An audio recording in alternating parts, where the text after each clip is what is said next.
सभी को नमस्कार। गुड मॉर्निंग, सुप्रभात।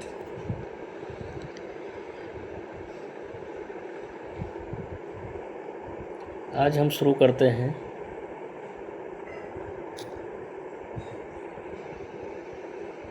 दिल्ली सल्तनत। और दिल्ली सल्तनत में जो है गुलाम वंश के हम लोग जो महत्वपूर्ण प्रश्न हैं, जो तथ्य हैं, उनको देखते हैं।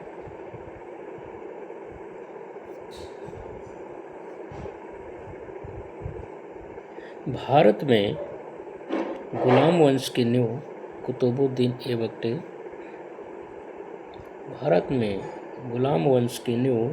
कुतुबुद्दीन ऐबक ने डाली थी। नेक्स्ट अगला देखते हैं। दिल्ली सल्तनत के 1206 से 1290 ईस्वी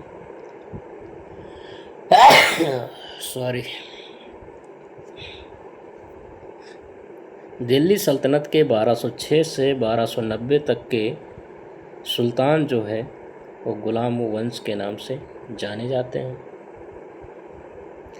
अगला देखते हैं। भारत में दास राजवंश की स्थापना कुतुबुद्दीन ऐबक ने की थी।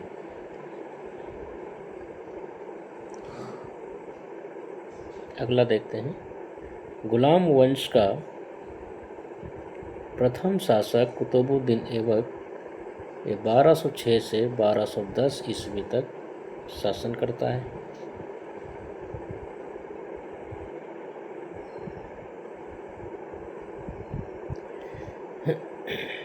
अगला देखते हैं। कुतुबुद्दीन ऐबक को दास्ता से मुक्ति पत्र जो है 1208-9 ईस्वी में प्राप्त होता है। इसे दास्ता से मुक्त किया जाता है। नेक्स्ट देखते हैं। कुतुबुद्दीन ऐबक ने लाहौर स्थान से भारत का संचालन किया था। नेक्स्ट देखते हैं। सुल्तान कुतुबुद्दीन ऐबक की जो राजधानी थी वो लाहौर थी।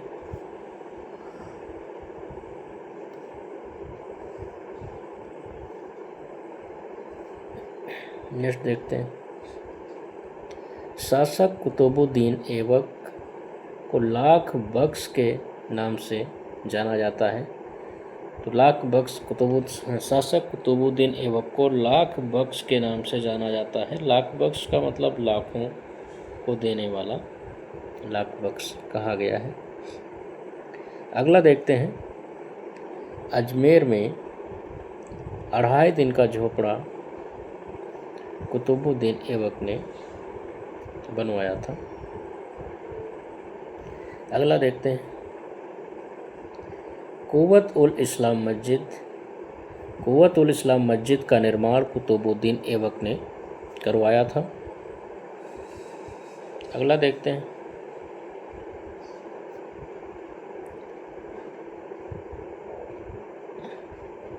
मृत्यु के उपरांत जो है कुतुबुद्दीन ऐबक को लाहौर में दफनाया गया था। तो मृत्यु के उपरांत कुतुबुद्दीन ऐबक को लाहौर में दफनाया गया था। अगला देखते हैं। कुतुबुद्दीन ऐबक की जो मृत्यु है 1210 ईस्वी में। कुतुबुद्दीन ऐबक की मृत्यु 1210 ईस्वी में लाहौर में चौगान पोलो खेलते हुए और घोड़े से गिरने से हो गई थी। तो कुतुबुद्दीन ऐबक की मृत्यु 1210 ईस्वी में लाहौर में चौगान पोलो खेलते समय घोड़े से गिरकर हुई थी। नेक्स्ट देखते हैं।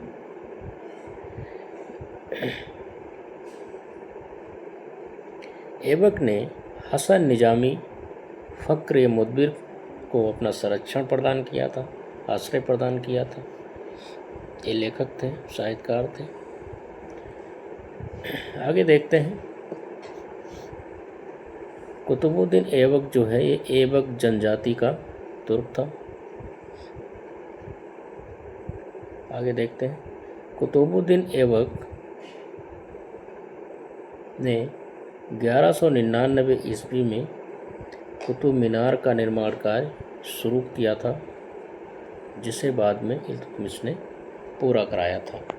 तो कुतुबुद्दीन ऐबक ने 1199 ईस्वी में कुतुब मीनार का निर्माण कार्य प्रारंभ किया था और जिसे बाद में इल्तुतमिश ने पूरा कराया था। आगे देखते हैं। कुतुबुद्दीन ऐबक इन्हें कुरान खां मतलब कुरान का पाठ करने वाला के नाम से भी जाना जाता है, प्रसिद्ध थे। तो कुतुबुद्दीन ऐबक को कुरान खां भी कहा गया है। अगला देखते हैं। कुतुबुद्दीन ऐबक को बचपन में निशापुर के काजी फ़खरुद्दीन अब्दुल अजीज़ कुकी ने एक दास के रूप में खरीदा था। तो कुतुबुद्दीन ऐबक को बचपन में निशापुर के काजी फ़खरुद्दीन अब्दुल अजीज़ कुकी ने एक दास के रूप में खरीदा था। अगला देखते हैं। मोहम्मद गोरी ने गजनी के दासों के बाजार से कुतुबुद्दीन ऐबक को खरीदा था। अगला देखते हैं।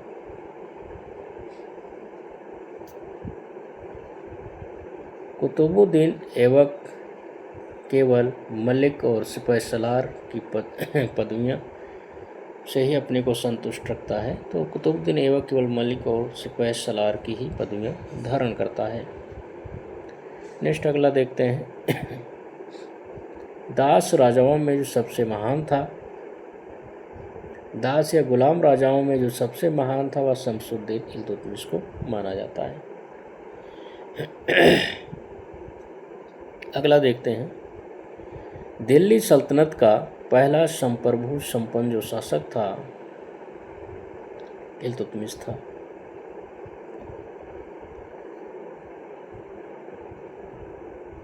अगला देखते हैं। खलीफा का मान्यता पत्र प्राप्त करने वाला दिल्ली का प्रथम सुल्तान इल्तुतमिश था। तो खलीफा का मान्यता पत्र प्राप्त करने वाला दिल्ली का प्रथम सुल्तान इल्तुतमिश था। अगला देखते हैं। 1229 में बगदाद के खलीफा अल-मुंतशिर बिल्लाह ने उसे विशिष्ट अधिकार पत्र, सम्मान सूचक वस्त्र, खिलयत प्रदान किया था।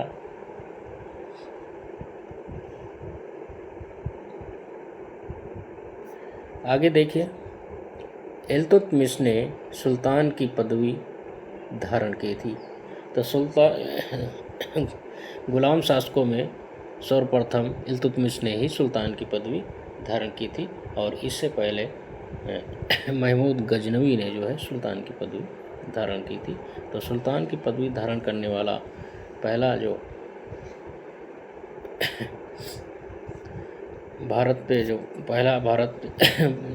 सुल्तान की पदवी जो धारण करने वाला है, तो सबसे पहले जो है महमूद गजनवी को माना जाता है कि इसकी सुल्तान की पदवी जो है सबसे पहले उसने निर्धारण की थी। क्या है भाई, ये बंद क्यों हो गया? एक मिनट।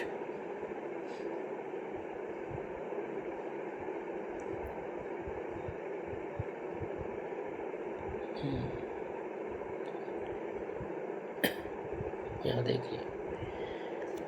तो इल्तुतमिश ने सुल्तान की पदवी धारण की थी। तो गुलाम शासकों में सुल्तान की पदवी धारण करने वाला इल्तुतमिश एक पहला शासक था और सर्वप्रथम सुल्तान की पदवी धारण करने वाला शासक जो है वो महमूद गजनवी था।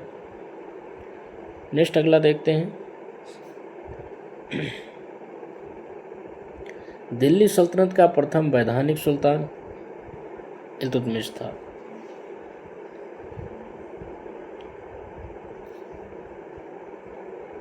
नेक्स्ट देखते हैं। राम प्रसाद त्रिपाठी। तो राम प्रसाद त्रिपाठी ने कहा है कि भारत में मुस्लिम संप्रभुता का इतिहास वास्तव में इल्तुतमिश के शासनकाल से शुरू होता है। तो रामप्रसाद त्रिपाठी कहते हैं कि भारत में मुस्लिम संप्रभुता का इतिहास वास्तव में इल्तुतमिश के शासनकाल से प्रारंभ होता है। नेक्स्ट अगला देखते हैं। इल्तुतमिश ने दिल्ली को सल्तनत की राजधानी के रूप में स्थापित किया था। नेक्स्ट देखते हैं। इल्तुतमिश रात्रि में अपना अधिकतर समय प्रार्थना और चिंतन में व्यतीत करता था। तो इल्तुतमिश जो है रात्रि में अपना अधिकतर समय प्रार्थना और चिंतन में व्यतीत करता था। नेक्स्ट अगला देखते हैं।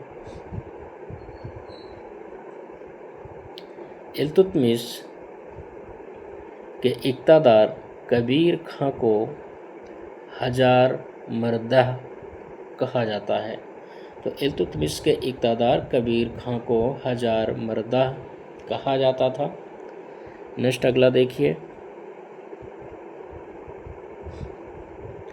इल्तुतमिश द्वारा सत्ता ग्रहण करने का अधिकार दिल्ली के तुर्क अमीरों व सैन्याधिकारियों में उसका चयन किया था। तो इल्तुतमिश द्वारा सत्ता ग्रहण करने का जो अधिकार है वह दिल्ली के तुर्क अमीरों व सैन्याधिकारियों में उसका चयन किया गया था। नेक्स्ट देखिए। दिल्ली सल्तनत में इक्ता प्रथा को प्रारंभ करने का जो श्रेय है वो इल्तुतमिश को जाता है। तो दिल्ली सल्तनत में इक्ता प्रथा को शुरू करने का श्रेय इल्तुतमिश को जाता है।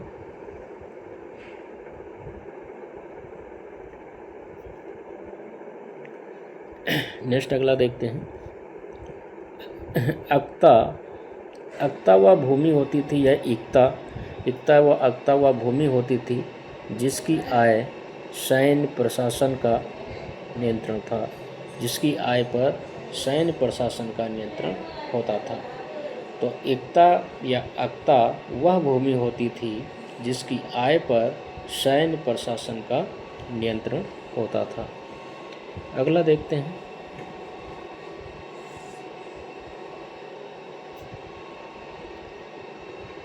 सुल्तान इल्तुतमिश के शासनकाल में न्याय चाहने वाले व्यक्ति को लाल पोशाक पहननी पड़ती थी।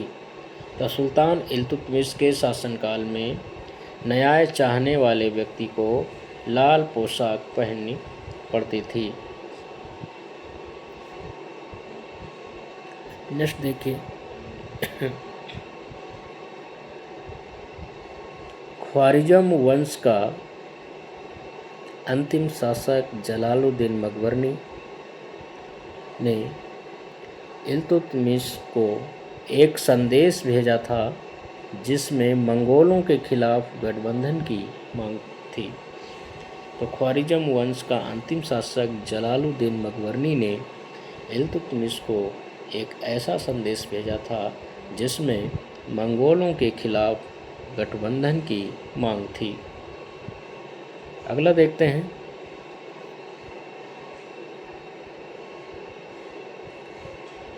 मंगोलों का आक्रमण सबसे पहले सुल्तान इल्तुतमिश के समय में हुआ था।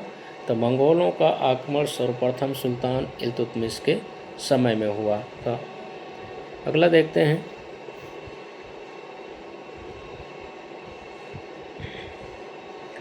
अपने विख्यात नेता चंगेज खान के नेतृत्व में मंगोल जो है प्रथम बार सन 1221 ईस्वी में सिंधु नदी के किनारे संगठित हुए थे।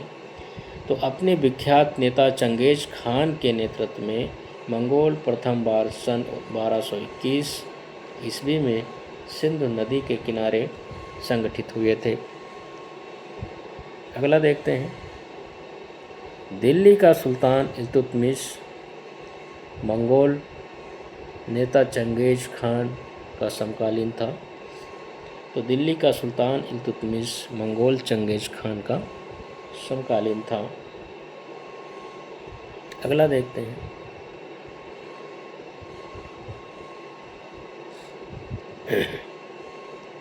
जलालुद्दीन मकबरनी का पीछा करते हुए चंगेज खान सिंधु नदी के तट पर पहुंच गया था।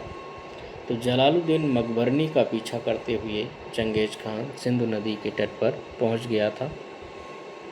आगे देखते हैं। शाह तुर्कान रुकनुद्दीन फिरोज की माता थी। नेक्स्ट देखते हैं। रजिया के विरोधी अमीर गुट का नेतृत्व निजामुल मुल्क जुनैदी कर रहा था। तो रजिया के विरोधी अमीर गुट का नेतृत्व निजामुल मुल्क जुनैदी कर रहा था। अगला देखिए। इल्तुतमिश के समय में अवध में पिरथू का विद्रोह हुआ था। तो इल्तुतमिश के समय में अवध में पिरथू का विद्रोह हुआ था। अगला देखिए।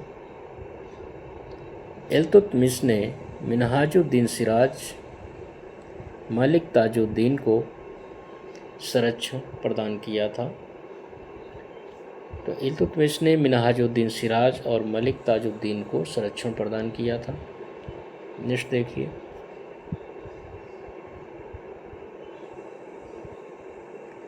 रजिया सुल्तान ने भी उत्तराधिकार के विषय में लाल कपड़े को धारण कर दिल्ली की आम जनता के बीच न्याय की गुहार लगाई थी।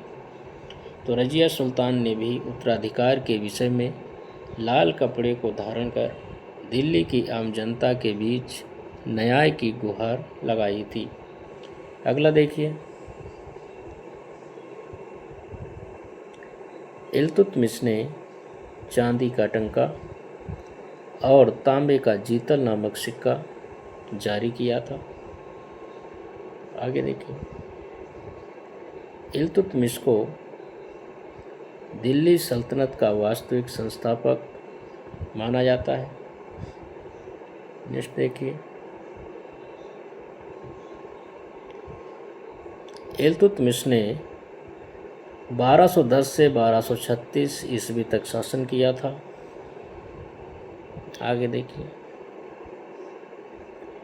दिल्ली की गद्दी पर बैठने से पहले इल्तुतमिश बदायूं का सूबेदार था। तो दिल्ली की गद्दी पर बैठने से पहले इल्तुतमिश बदायूं का सूबेदार या गवर्नर था। आगे देखिए।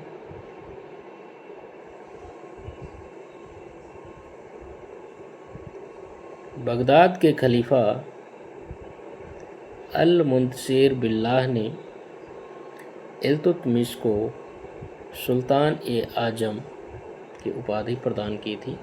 तो बगदाद के खलीफा अल-मुंतसिर बिल्लाह ने इल्तुतमिश को सुल्तान-ए-आजम की उपाधि प्रदान की थी। नेक्स्ट आगे देखिए। ऐबक की मृत्यु के बाद सिपहसालार अमीर अली इस्माइल ने दिल्ली के तुर्की सरदारों की सहमति से इल्तुतमिश को दिल्ली आने का निमंत्रण दिया था। तो ऐबक की मृत्यु के बाद सिपहसालार अमीर अली इस्माइल ने दिल्ली के तुर्की सरदारों की सहमति से इल्तुतमिश को दिल्ली मतलब बदायूं से दिल्ली आने का निमंत्रण दिया था। नेक्स्ट आगे देखिए।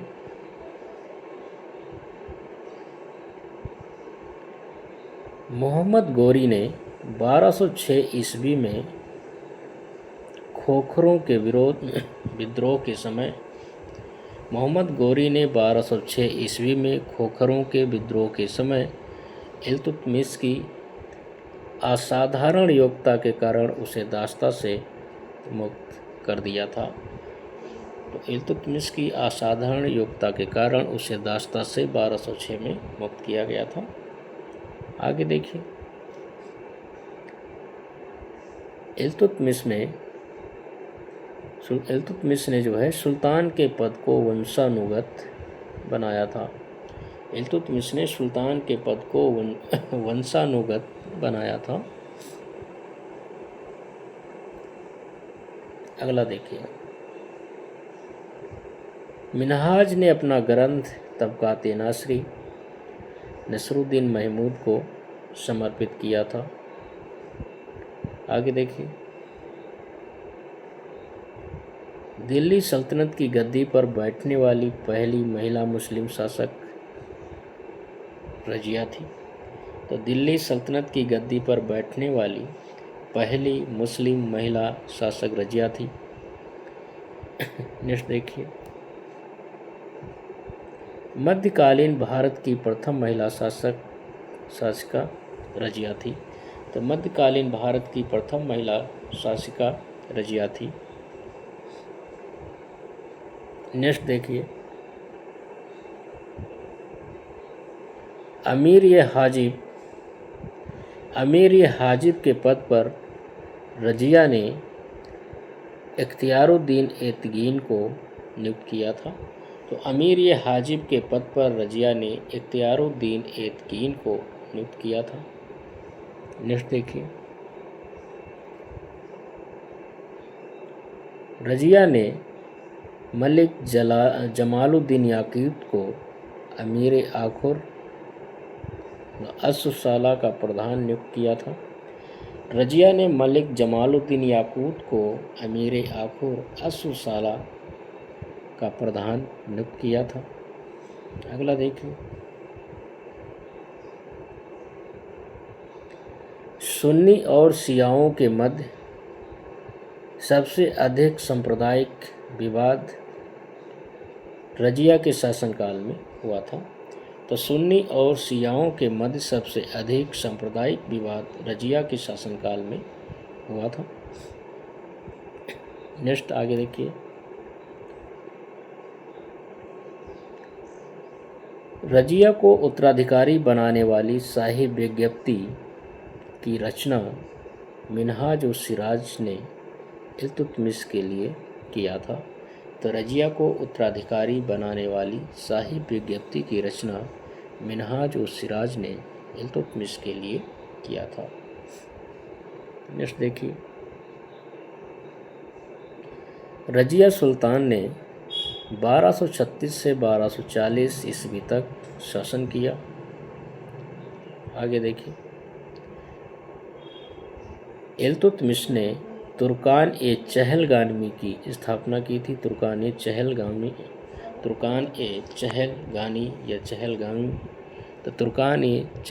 की स्थापना की थी,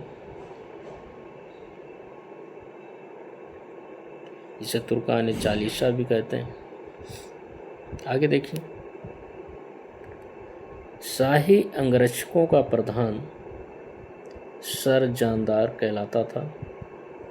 तो शाही अंगरक्षकों का प्रधान सर ए जानदार कहलाता था। आगे देखिए, सुल्तान बलबन ने तुर्कान-ए-चहलगानी का अंत या दमन किया था। तो सुल्तान बलबन ने तुर्कान-ए-चहलगानी का दमन या अंत कर दिया था। आगे देखिए, 1258 ईस्वी में हलाकू मंगोल नेता ने खिलाफत को नष्ट करते हुए खलीफा की हत्या कर दी थी। तो 1258 ईस्वी में हलाकू मंगोल नेता ने खिलाफत को नष्ट करते हुए खलीफा की हत्या कर दी थी। आगे देखिए, इल्तुतमिश को गुलामों का गुलाम कहा जाता है। इल्तुतमिश को गुलामों का गुलाम कहा जाता है। आगे देखिए, इल्तुतमिश के सिक्कों पर टकसाल का नाम लिखा होता था। तो इल्तुतमिश के सिक्कों पर टकसाल का नाम लिखा होता था। आगे देखिए, इल्तुतमिश दिल्ली सल्तनत का जो रजत टंका सबसे पहले इल्तुतमिश द्वारा जारी किया गया था। तो दिल्ली सल्तनत का रजत टंका सबसे पहले इल्तुतमिश के द्वारा जारी किया गया था। अगला देखिए,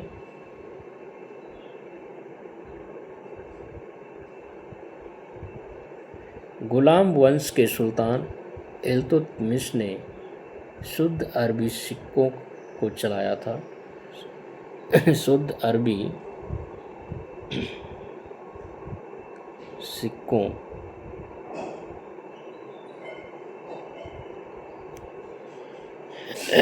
तो सुल्तान, यहाँ पे सिख हो गया है, गलत टाइप हो गया। तो गुलाम वंश के सुल्तान इल्तुतमिश ने शुद्ध अरबी सिक्कों को चलाया था। आगे देखिए।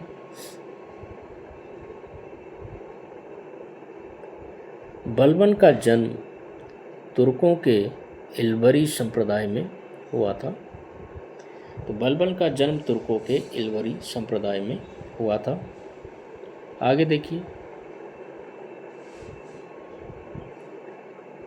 दिल्ली के सुल्तान बलबन के विषय में कहा गया है कि उसने रक्त और लौह की नीति अपनाई थी।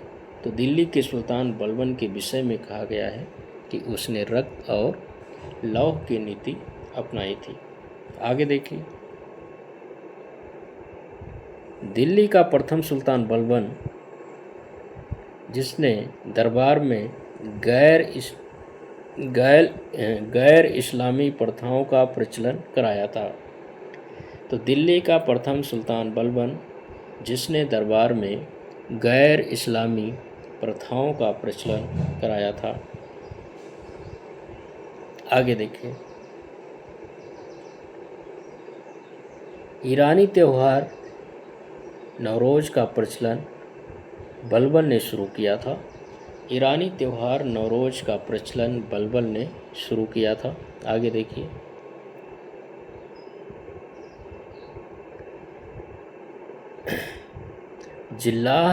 जिल्लाह जो राज्याधिकार संबंधी अवधारणा है, जिल्लाह जो राज्य या राज्याधिकार संबंधी अवधारणा है, ये बलबन से संबंधित है। तो जिल्लाह की जो अवधारणा है ये बलबन से संबंधित है। आगे देखिए।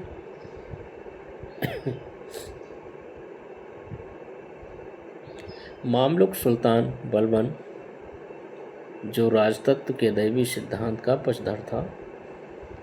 तो मामलुक सुल्तान बलबन जो राजतत्व के दैवी सिद्धांत का पक्षधर था। आगे देखिए। बलबन स्वयं को नायब-ए-खुदाई कहता है। बलबन स्वयं को नायब-ए-खुदाई कहता है। आगे देखिए।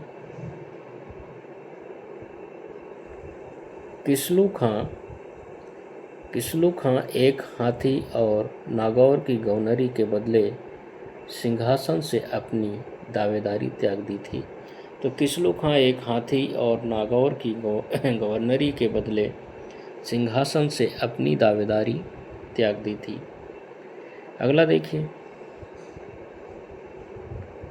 बलबन ने सिजदा, भूमि पर लेटकर अभिवादन करना और पाबोश सुल्तान के चरणों को चूमना की रीति आरंभ की थी।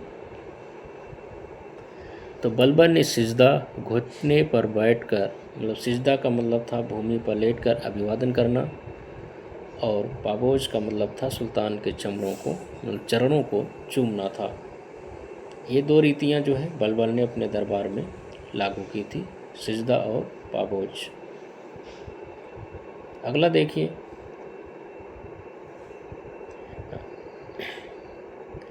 बलबन सुल्तान को पृथ्वी पर अल्लाह का प्रतिनिधि निभायते खुदाई या नायब खुदाई माना जाता है। तो बलबन सुल्तान जो है अपने को पृथ्वी पर अल्लाह का प्रतिनिधि, निभायते खुदाई, नायब खुदाई मानता था।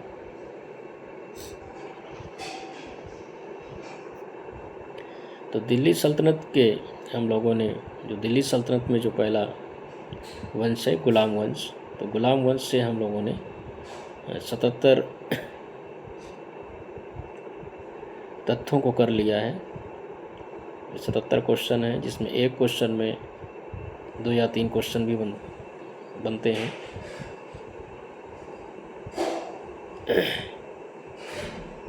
ये सारे क्वेश्चन जो है काफ़ी इम्पोर्टेंट है, परीक्षाओं में आए गए क्वेश्चन हैं जो प्रैक्टिस सेटों से लिए गए हैं, और आप लोग इन्हें जो है बराबर रिवाइज करते रहें।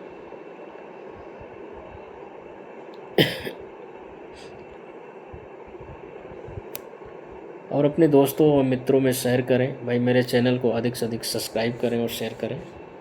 संख्या आप लोग बढ़ाते रहें, तभी मुझे भी मेहनत करते हुए अच्छा लगेगा और मैं और ज़्यादा से ज़्यादा मेहनत कर सकूं। धन्यवाद।